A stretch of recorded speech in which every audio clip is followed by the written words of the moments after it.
नमस्कार विद्यार्थियों, स्वागत है आपका आज की इस शानदार क्लास में। आज हम बाल विकास एवं शिक्षा शास्त्र यानी चाइल्ड डेवलपमेंट एंड पेडागोजी के एक ऐसे टॉपिक को डिकोड करने वाले हैं जिसके बिना कोई भी टीचिंग एग्जाम बनता ही नहीं है। जी हाँ, हम बात कर रहे हैं लॉरेंस कोहलबर्ग के नैतिक विकास के सिद्धांत की। बिल्कुल आसान भाषा में समझेंगे, तो चलिए शुरू करते हैं। तो आज का हमारा एजेंडा बहुत ही क्रिस्प है। सबसे पहले हम कोहलबर्ग का एक छोटा सा इंट्रोडक्शन देखेंगे, फिर जानेंगे उनकी वो मशहूर हेंस दुविधा की कहानी। उसके बाद हम विकास के 3 लेवल्स और 6 स्टेजेस को गहराई से समझेंगे। लास्ट में पियाजे के साथ उनकी तुलना, कुछ आलोचनाएं और एग्जाम में याद रखने के लिए एक बहुत ही जबरदस्त मेमोरी ट्रिक भी मैं आपको दूंगी। चलिए बिना किसी देरी के सीधे अपने पहले टॉपिक पर आते हैं। समझते हैं कि आखिर लॉरेंस कोहलबर्ग थे कौन और उनके सिद्धांत की नींव क्या थी। आगे बढ़ने से पहले मेरी एक बात बहुत ध्यान से सुनिएगा। अगर आप सीटीईटी, यूपीटेट, केवीएस या डीएसएसबी जैसे किसी भी एग्जाम में बैठने वाले हैं ना, तो अपना 100% फोकस अभी यहीं स्क्रीन पर रखिए। ये अकेला टॉपिक आपको एग्जाम में सीधे 2 से 3 पक्के नंबर दिलाएगा, तो एक भी पॉइंट मिस मत कीजिएगा। अच्छा, सबसे पहले ये समझते हैं कि नैतिक विकास या मॉरल डेवलपमेंट आखिर होता क्या है। बहुत ही सिंपल है, ये इंसान की सही और गलत में फर्क करने की क्षमता का विकास है। लेकिन यहाँ एक कैच है। कोहलबर्ग का मानना था कि आपका फैसला क्या है ये उतना इम्पोर्टेंट नहीं है। इम्पोर्टेंट ये है कि उस फैसले के पीछे आपका तर्क यानी आपकी रीजनिंग क्या है। इसे एकदम दिमाग में बैठा लीजिए। सारा खेल तर्क का है। अब हम आते हैं उस बहुत ही दिलचस्प हिस्से पर जिसने इस पूरे सिद्धांत को खड़ा किया, द हेंस डिलेमा यानी हेंस की दुविधा। कहानी कुछ ऐसी है। एक महिला कैंसर से बस मरने ही वाली थी। शहर के एक फार्मासिस्ट ने एक दवा बनाई थी जो उसकी जान बचा सकती थी, लेकिन वो उस दवा की असली कीमत से 10 गुना ज्यादा पैसे मांग रहा था। महिला के पति, जिसका नाम हेंस था, उसके पास इतने पैसे नहीं थे। जब फार्मासिस्ट ने पैसे कम करने से बिल्कुल साफ मना कर दिया, तो हेंस ने रात के अंधेरे में उस दुकान का ताला तोड़ा और अपने पत्नी की जान बचाने के लिए वो दवा चुरा ली। अब आप मुझे बताइए, क्या हेंस को वो दवा चुरानी चाहिए थी? हाँ या ना? सोचिए थोड़ा। और सबसे जरूरी बात, क्यों? मैंने आपको भी बताया था ना, कोहलबर्ग कहते हैं कि आप हाँ बोल रहे हैं या ना, इससे उन्हें कोई मतलब नहीं है। आपका ये क्यों यानी आपका तर्क ही ये तय करेगा कि आप नैतिक विकास के किस स्टेज में हैं। और इसी तर्क के आधार पर हम पहुंचते हैं अपने तीसरे टॉपिक पर, नैतिक विकास के 3 मुख्य स्तर या 3 लेवल्स ऑफ डेवलपमेंट। कोहलबर्ग ने बताया कि हमारा विकास एक सीक्वेंस में होता है। आप बीच में से कोई स्टेप जंप नहीं कर सकते। ये 3 मेन लेवल्स हैं। पहला है प्री कन्वेंशनल यानी पूर्व पारंपरिक स्तर जो 4 से 10 साल तक होता है, जहां फैसले सजा या इनाम के डर से लिए जाते हैं।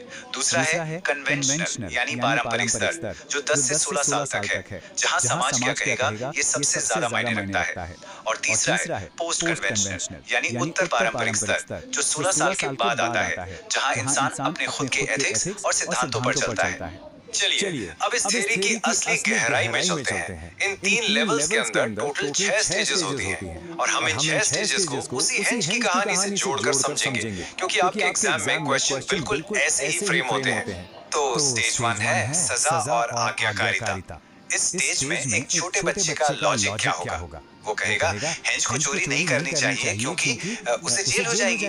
बस यहाँ उसे सही गलत से मतलब नहीं है, उसे सिर्फ सजा का डर है। बच्चे को लगता है कि बड़ों ने जो नियम बना दिए वो पत्थर की लकीर है।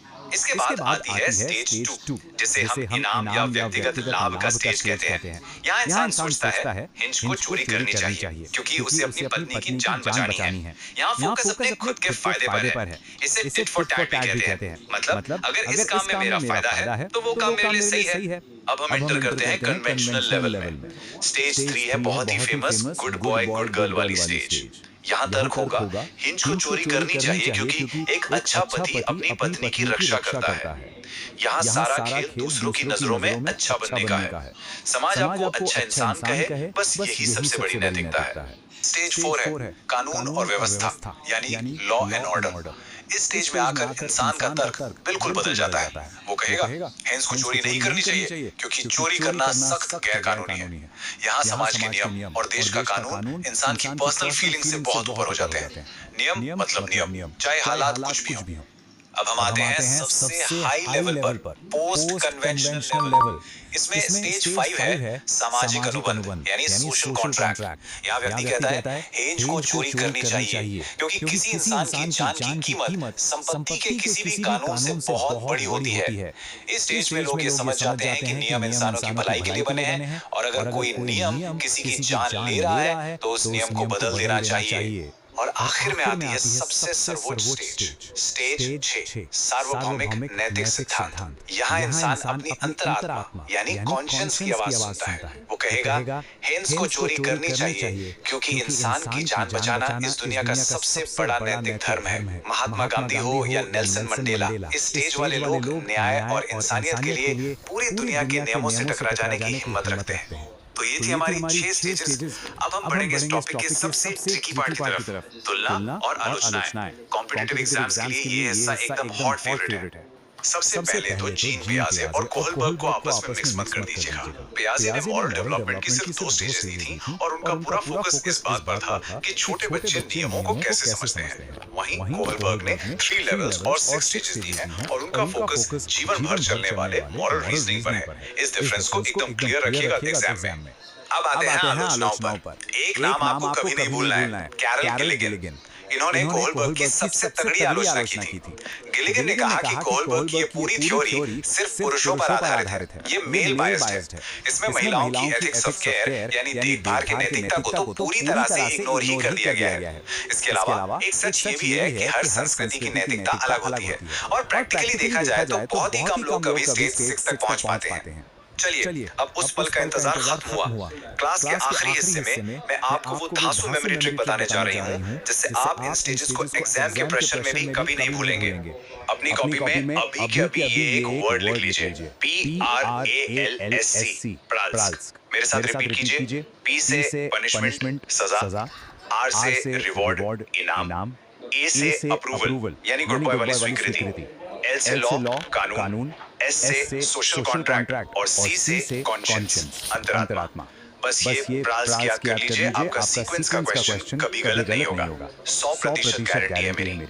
अच्छा, चलिए देखते हैं कि आप क्लास में कितने अटेंटिव थे। एक रैपिड फायर क्वेश्चन आपके लिए। किस मनोवैज्ञानिक ने देखभाल की नैतिकता या एथिक्स ऑफ केयर की उपेक्षा करने के लिए कोहलबर्ग की सबसे ज्यादा आलोचना की थी? क्या आप बता सकते हैं? बिल्कुल सही, कैरल गिलिगन। ये क्वेश्चन सीटेट में अनगिनत बार आ चुका है, तो ये नाम आपके दिमाग में छप जाना चाहिए। और क्लास को खत्म करने से पहले आज का हमारा गोल्डन रूल। कोहलबर्ग का सिद्धांत हमेशा इंसान के नैतिक तर्क यानी मॉरल रीजनिंग को मापता है, उसके आखिरी फैसले को नहीं। आप हाँ कहें या ना, कोहलबर्ग सिर्फ ये देखते हैं कि आपने वो फैसला क्यों लिया। इसे कभी मत भूलिएगा। जाते जाते मैं आपको एक सवाल के साथ छोड़ रही हूँ जिस पे आप सब जरूर सोचिएगा। अगर कोई इंसान ये बहुत अच्छे से जानता है कि सही काम क्या है, उसे क्या करना चाहिए, लेकिन फिर भी वो उस काम को नहीं करता, तो असल में वो नैतिकता की किस स्टेज में खड़ा है ना सोचने वाली बात। यही तो मनोविज्ञान की खूबसूरती है। आज की इस बेहतरीन क्लास में मेरे साथ जुड़े रहने के लिए आपका बहुत बहुत धन्यवाद। अपनी परीक्षाओं के लिए खूब दिल लगाकर पढ़ें। मेरी बहुत सारी शुभकामनाएं आप सबके साथ हैं। नमस्कार।